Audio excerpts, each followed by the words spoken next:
Welcome back to the wrap-up. It's week 10 of the regular season. Only one more week to go after tonight, so certainly some big-time implications on the line as district championships were decided.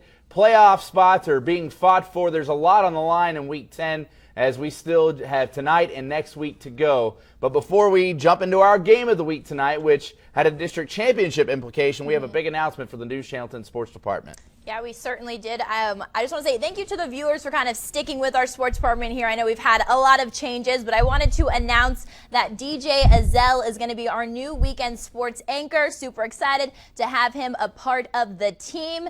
And he's already been with us, so he just kind of slides on in. He's from the area, knows all the coaches, knows all of our teams. So again, super excited to have him on board. Send it over to him now for Game of the Week. Well, before we do that, let's take a look at Game of the Week. I miss this every voting time. Results. You would think by week 10 she'd have this down. It was 64% in favor of the Clarendon Broncos. That's how the vote went. That's how I decided to go. But again, it's a pick 'em for a reason. They have to play the game in order to decide the winner, and DJ joins us now in the studio with the highlights. That's right. Clarendon, Memphis, both coming in this undefeated in district play. Clarendon undefeated on the season. Memphis only one loss. It's our Game of the Week. The Game of the Week is brought to you in part by Buffalo Wild Wings. All right, we're picking this one up in the fourth quarter. Memphis leading it 17-7. And back here, Clarendon airing it out. And Bryce Grawn coming down with it. That's a 60-yard reception. Now later, same score. Broncos putting it in the air again, and that's Jacob Jeffers coming down with the jump ball. Now same score. Memphis with the ball on the goal line, and they're going to pull the quarterback sneak to get their lead to 24-7 as they pull off the upset, if you call it that. 24-7, knock Clarendon from the ranks of the undefeated. An upset whenever you're talking about an undefeated team suffering their first loss. Boys Ranch and Sunray. This one's going to be a big-time matchup, Brian. Yep, and it's Trevor Christensen who fumbles the ball, but it's recovered by Sunray's Weston Lane. Then more here, Sunray's Keeson Scroggins. Yeah, he can't find anyone open. He's scrambling for a nice 15-yard gain. Then Scroggins, again, he's going to hit Edwin Ortega for the 14-yard touchdown. Sunray. Oh, the extra point was blocked, but they go up 6-0. I said, Coach Plunk's in the studio. She said the extra plunk was blocked. Okay.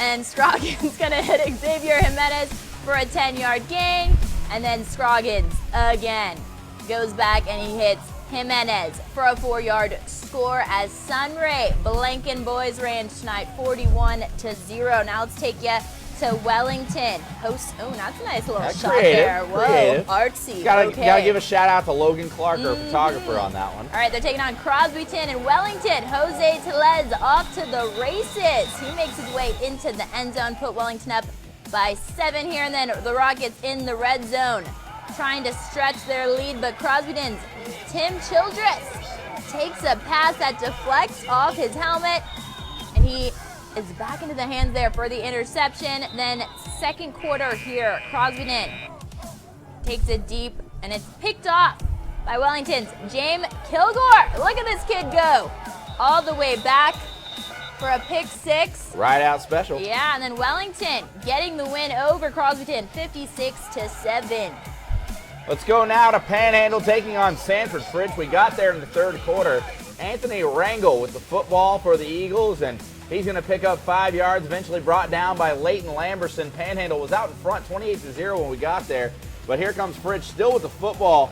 Tucker Mayberry looking deep, finds Rangel. That's good for 35 yards and a first down. Then later in the fourth quarter, Fridge with the football again. Mayberry, this time to Adam Zuniga, and he's going to take it into the end zone. First score of the night for the Eagles. Panhandle's lead now cut down to 28-6. Still in the fourth. Mayberry at quarterback, and he's going to keep it. Look at the little guy go 50 yards into the end zone.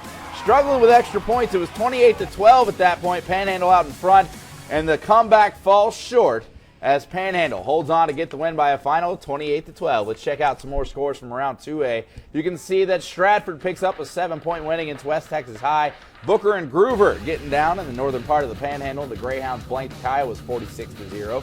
Wheeler and Shamrock played this evening down I-40, and it's Wheeler who picks up the win. Farwell taking on Bovina, and the Steers are victorious. Electra and Quanah, the Indians suffer a blank loss in this one, 26-0. And finally, in taps, it is San Jacinto and Lake Country Eagles.